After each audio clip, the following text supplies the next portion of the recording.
madness in a sea of the dying and shameless. A sea of the aimless. I don't wanna be one of the nameless. Nah, memang di sini sungguh di luar dugaan ya.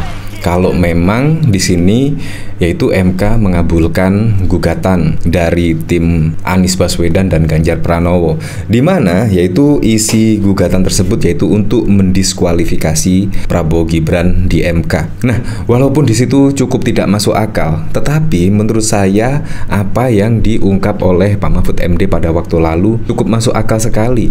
Karena apa? Yang dipermasalahkan di sidang MK di sini ya menurut saya sih tentang pencalonan Gibran yang pada waktu lalu itu ya tidak sesuai dengan banjir kritikan yaitu oleh pakar hukum, akademisi, budayawan dan lain sebagainya, yaitu tentang pelanggaran etik di situ.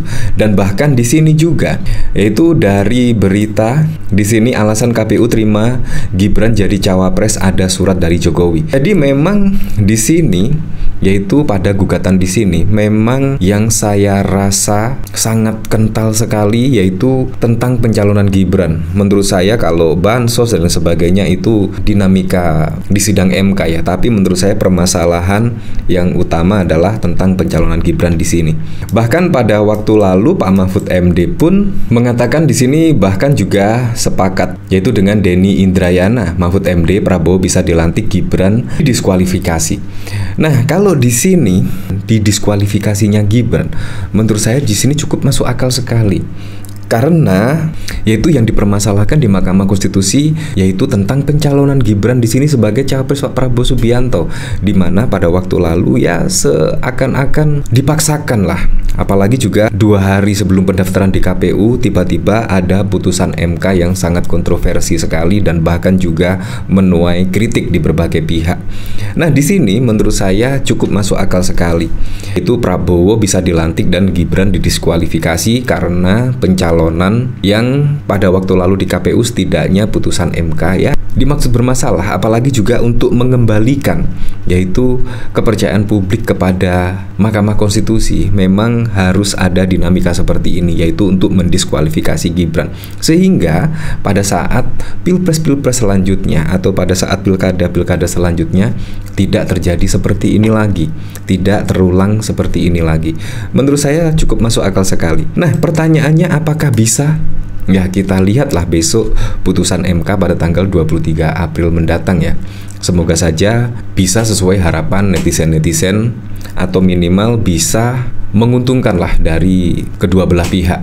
Komisi Pemilihan Umum KPU mengungkap sejumlah alasan lembaganya menerima Wali Kota Solo, Gibran Rakabuming Raka, sebagai calon wakil presiden. Padahal saat itu lembaga tersebut belum memperbarui peraturan Komisi Pemilihan Umum untuk memperbolehkan calon berusia di bawah 40 tahun asalkan telah atau sedang menjadi kepala daerah. Ketua KPU Hasyim Asyari mengatakan lembaganya menerima surat dari Presiden Joko Widodo yang memberikan persetujuan putra sulungnya maju sebagai cawapres.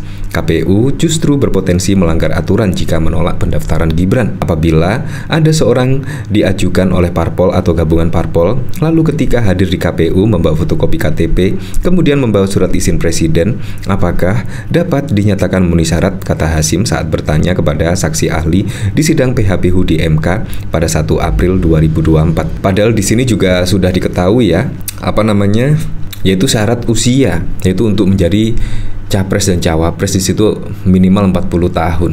Tetapi dengan putusan MK yang pada waktu lalu yaitu bisa didaftarkan sebagai calon presiden, pernah menjadi kepala daerah dan lain sebagainya, akhirnya juga bisa didaftarkan.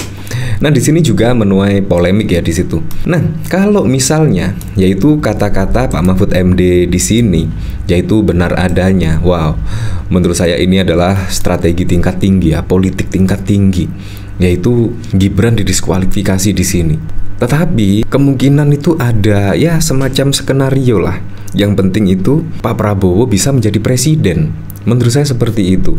Ya, walaupun di sini ya sedikit banyak ya mengorbankan Gibran, tetapi yang penting Pak Prabowo menjadi presiden. Ya, kalau kita ketahui dari pemberitaan-pemberitaan di situ, Pak Prabowo dan Pak Jokowi itu adalah best friend lah, teman baik. Kemungkinan skenarionya seperti itu. Jadi Gibran di situ ya sebagai representasi dari Presiden Joko Widodo dan akhirnya masyarakat juga memilih Prabowo Gibran. Tetapi ketika di sini didiskualifikasi, ya kemungkinan itu juga sangat sangat kecil sekali kemungkinannya, sangat kecil sekali. Tetapi semuanya juga bisa terjadi, yaitu putusan MK besok akan mendiskualifikasi Gibran. Apalagi juga yang dipermasalahkan oleh paslon 01 dan paslon 03 ini adalah ya pencalonan Gibran sebagai cawapres pendamping Pak Prabowo Subianto. Nah, dari sini saya juga penasaran ya, kira-kira komentar-komentarnya seperti apa ya di sini. Hukum pelanggaran harus tetap tegak. Kalau mempertimbangkannya seperti itu, tidak akan ada keadilan di dunia ini. Misalnya ada pencuri yang ketangkap, terus hukumannya harus mempertimbangkan psikologis keluarganya, maka tidak akan ada pernah pencuri yang dihukum. Saya yakin rakyat senang terhindar dari praktek kebohongan dan politik dinasti. Pengamat macam apa ini? Dengan cara yang salah melabrak aturan hukum, kok MK diminta mempertimbangkan psikologis publik? Berarti dengan cara ini sengaja rakyat dipiara. Kalau hukum udah main psikologis, ruwet udah di negara. Ketahuan Imam kentut sebelum pimpin sholat itu terus berbunyi dan diam, apakah sholat itu sah? Terus saja Pak, nanti Bapak usulkan koruptor dan yang lain bebaskan saja demi psikologis. Ya seperti itulah. Di sini bahkan mengomentari tentang pemberitaan soal gugatan diskualifikasi Prabowo Gibran di MK, pakar sebut pertimbangan psikologis publik. Ya sangat lucu sekali. Menurut saya sih, apa yang dimulai dari Mahkamah Konstitusi yang setidaknya ya akhirnya publik sudah luntur ya kepercayaan kepada Mahkamah Konstitusi. Seharusnya juga Mahkamah Konstitusi saatnya di sini yaitu mempercayakan atau memberikan putusan yang bisa mengembalikan kepercayaan publik. Besok pada tanggal 23 April misalnya putusan MK supaya bisa mengembalikan kepercayaan publik lagi. Menurut saya itu yang paling penting. Nah, bahkan dari sini juga ada berita lagi ya, yaitu ahli Prabowo Gibran tidak bisa didiskualifikasi. Nah, jadi memang sangat serius, sangat susah sekali di sini. Yaitu bahkan dari pakar di sini juga ahli Prabowo Gibran tidak bisa didiskualifikasi. Berarti memang sangat sulit sekali memang di sidang MK di sini ya. Sini Guru Besar Ilmu Konstitusi Universitas Pakuan Andi Muhammad menyebut pasangan Prabowo Gibran tidak bisa didiskualifikasi sebab ia menjelaskan sistem diskualifikasi tidak berlaku dalam putusan Mahkamah Konstitusi. Hal ini Arsun sampaikan dalam sidang lanjutan sengketa perselisihan hasil pemilihan umum pemilihan presiden 2024 di Mahkamah Konstitusi Jakarta Pusat pada 4 April.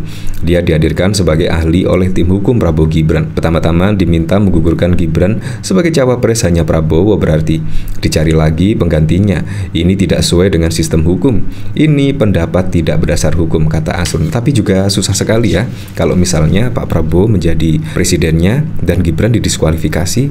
Nanti seperti apa juga? Apakah ada pemilu ulang? Apakah Pak Prabowo Gibran akan memilih capresnya? Ya, kita lihatlah putusan MK besok pada tanggal 23 April.